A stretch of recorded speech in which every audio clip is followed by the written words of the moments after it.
राज्य सरकारकडून केलेल्या कामाचा मोबदलाच वेळेत न मिळाल्याने एका सरकारी कंत्राटदाराला टोकाचं पाऊल उचलावं लागलंय। कामाचे पैसेच मिळत नसल्यानं जलजीवन मिशन योजनेतल्या तरुण कंत्राटदाराने गळफास घेऊन आत्महत्या केली।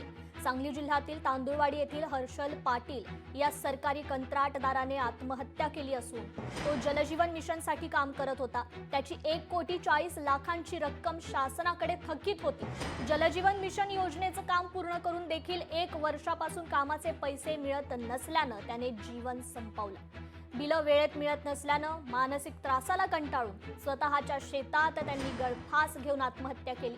यामुळे राज्यातील सरकारी कंत्राटदारांमध्ये सध्या असंतोष पसरलाय।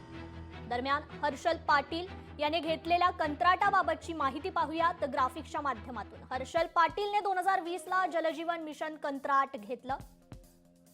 2 कोटींचं कंत्राट घेण्यात आलं।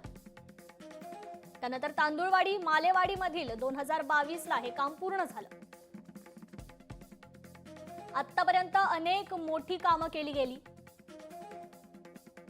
तर एका कामापोटी हर्षलने 25 गुंठे जमीन विकली आहे। जलजीवन मिशन कंत्राट मध्ये हर्षल सब कॉन्ट्रॅक्टर होता। हर्षल पाटीलने 2020ला जलजीवन मिशन कंत्राट घेतलं होतं।